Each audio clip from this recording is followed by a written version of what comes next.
Hey, how you going? I hope you're having fun doing what you're doing and you're creating lots of cool things. But right now, I want to show you something pretty fucking awesome. So this little thing here is called a Raspberry Pi. And no, it doesn't have raspberry in it. And it's not a meat pie, but both are pretty fucking good. But what this little device can do for you as a musician, you could wirelessly connect any MIDI controller. As a DJ, you could wirelessly connect any sound card, any DJ controller to any other computer through a wireless or a wired server. And the really fucking cool thing about the connection is that it's pretty instant. Watch. Like, do you see how fucking instant that is? This is connecting into the Pi and wirelessly connecting to my computer. I've been using a program called Virtual Here USB Server on my phone, and I'm using the same program here on the Pi, but the differences in latency is pretty fucking, I was fucking shocked when I fucking first started playing around with this. The fact that it's that instant, I'm going to fucking use this for the future. You know, maybe I might have a second one lying around or something. You know, it's the possibilities are endless with this. And I'm going to show you what you need to set this up. I'm going to show you now. In the future, I might do a bigger video using an actual capture card because I don't have a capture card, but I have a second monitor here that my laptop can see.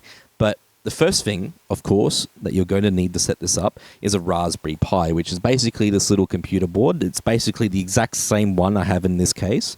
And this one is a Raspberry Pi 5 with at least 4 gigabytes. You don't need many. You're just running a USB server. You don't need lots of gigabytes. You could even use a 2 gigabyte one if they come in 2 gigabytes. So once you've got the Raspberry Pi and you've got the case for it, which I'm going to show you the case that I got. This is the case that I got. The only problem with this case is that it doesn't come with a mini HDMI cable, this is a HDMI cable. This is a mini HDMI cable, and it plugs in to the side of your Raspberry Pi. Once you plug that in, you can then see the Linux OS pop up on your monitor here. There it is right there. I might need to move my camera here so you can see what's going on. But once you've plugged it in and you supplied it power, which is another thing you're going to need, get a Steel Johari power bank, which has at least 5 volts to 2 amps. That's all you really need. Go for 3 amps if you can, but the more amps and the more power it has, the more heavy it's going to be. But 5 volts, 2 amps is all you really need to do this. If you're going to be plugging in lots of devices into the Raspberry Pi, then you're going to need more. Like, say, if you have a USB hub plugged into this, you're going to need more amps. And at least, I think the number was 10, but I forgot what the actual other value was. But anyway, that's all you need physically. Hang on, I lied to you. You're also going to need SD cards. These little fucking things. These little micro SD cards. These plug into the back of these plug into here, the SD card reader for your Pi. That's the OS. That's where the OS goes into. And once you have the Raspberry Pi and you have the little SD card, plug it into your computer, get an SD card reader like one of these things. Plug that into your computer somehow. My laptop, thankfully, actually has a mini SD card reader, which is really great. You're then going to need this program right here. This program you can get from the Raspberry Pi website, official website, link in the description, but you can get it. Just get the latest one, and you're fucking set for life, mate. So for the SD card that I have in here, I'm going to select Raspberry Pi 5. I'm going to go to select the 64-bit OS system, and I'm going to select the SD card. Select Next, select Edit Settings, because what you're going to need to have instant connection, because, like, watch this. I'm going to unplug the power, and the launchpad here, making sound, unplug the power, plug the power back in, and as you can see, the launchpad's not making any connection. Watch as in about another 20 seconds, this launchpad is going to fucking reconnect.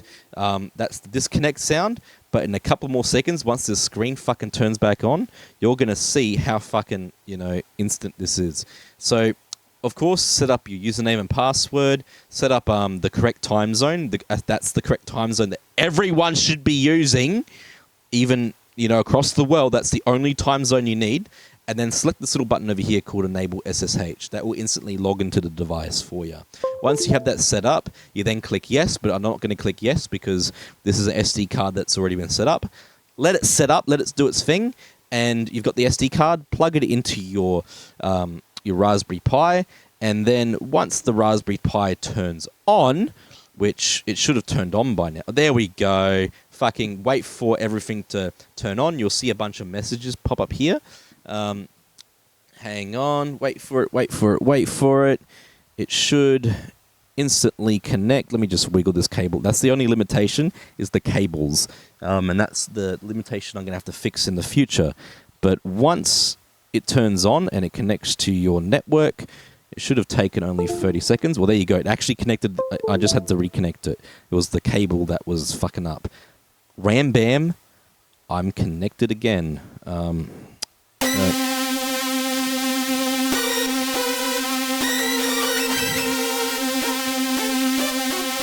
Okay, there's a bug there, and that's mainly the cable's fault. I've fucked around with this a lot, and it's the cable's fault.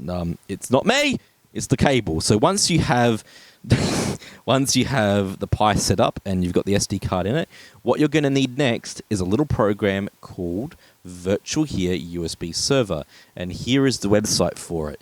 Go to the official website, and on your Pi here, if I just grab the mouse here, you could actually have a browser, which is up here, and you could just open up this browser, and you can get the code for what you're going to need. So on the Pi, do what I'm going to do here on the screen.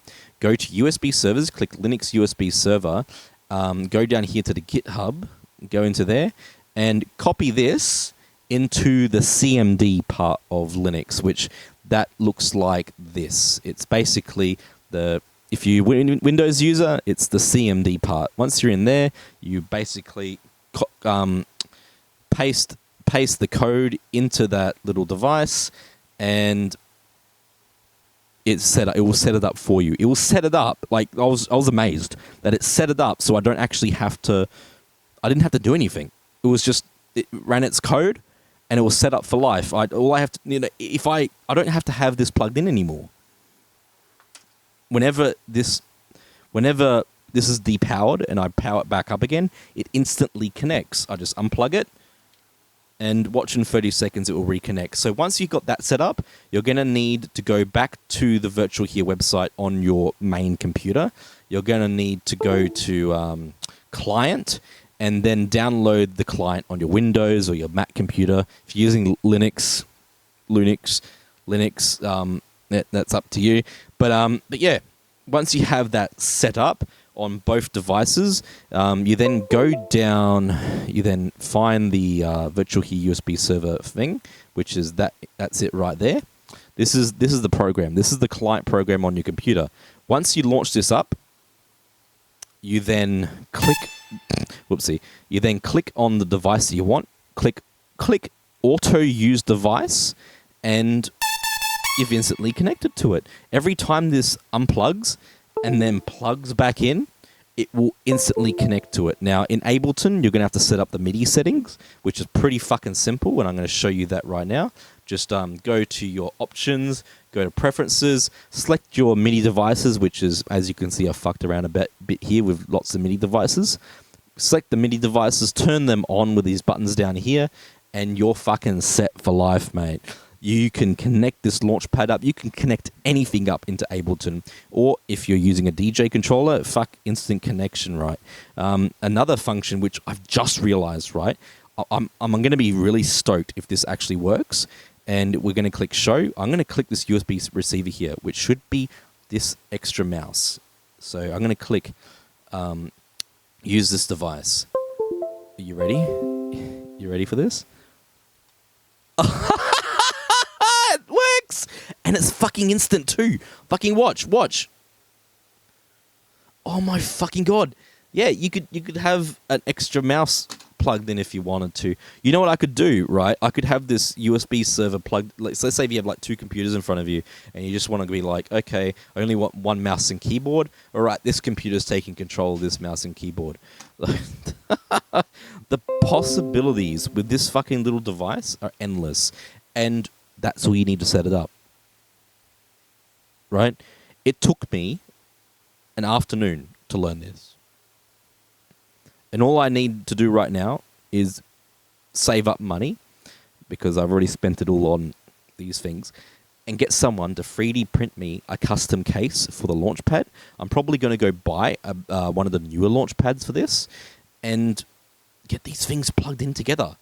This video is only 10 minutes long. I'm going to do a shorter video in the future of how to do this properly.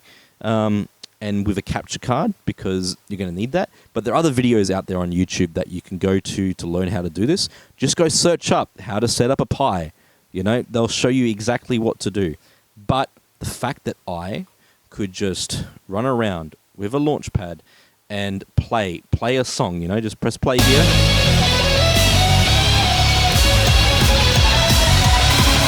I wanna see you run, I wanna see you rock.